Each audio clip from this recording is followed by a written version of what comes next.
Hello everyone, and welcome back to the series where you'll be seeing me repaint my special edition Mach 1 Mustang, which is part of a build of 1 of 2,250 in Azure Blue. In today's episode, we will be tackling that front bumper, so I begin removing it and disassembling it completely so that we are able to work on it properly. I actually have aftermarket fog lights on my bumper, so the first step was to remove the custom brackets so that I'm able to remove the fog light itself. Next, I begin removing the 757 screws that hold in that Mach 1 chin spoiler.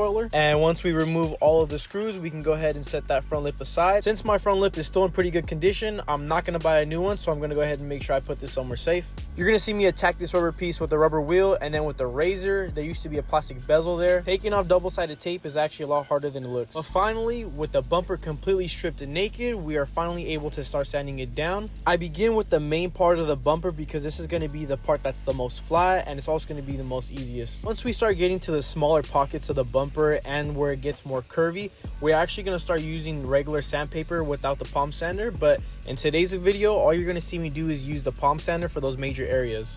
For those of you who maybe never used the palm sander before, or maybe never have sanded on a car at all, the main method really I'm using here is to do long strokes. Notice how I'm not just staying in one spot. The reason for this is because if you just stay in one spot, you're going to actually sand that down way too deep, and then you're going to cause extra work for yourself. So as you just seen, I do have a small crack in my bumper, so we begin to attempt to fix it right here. This is the first method that we tried. It was just some JB weld that was meant for plastic bumpers. But after recording this, we're actually going to go with a different method where we melt the plastic onto the bumper from a different bumper. That'll wrap up this episode. If you guys have been enjoying this repaint series, make sure you follow, go ahead and comment and like for more. In just 2 weeks, we have almost reached 500 followers. As always, I appreciate the support, and I'll see you in the next one.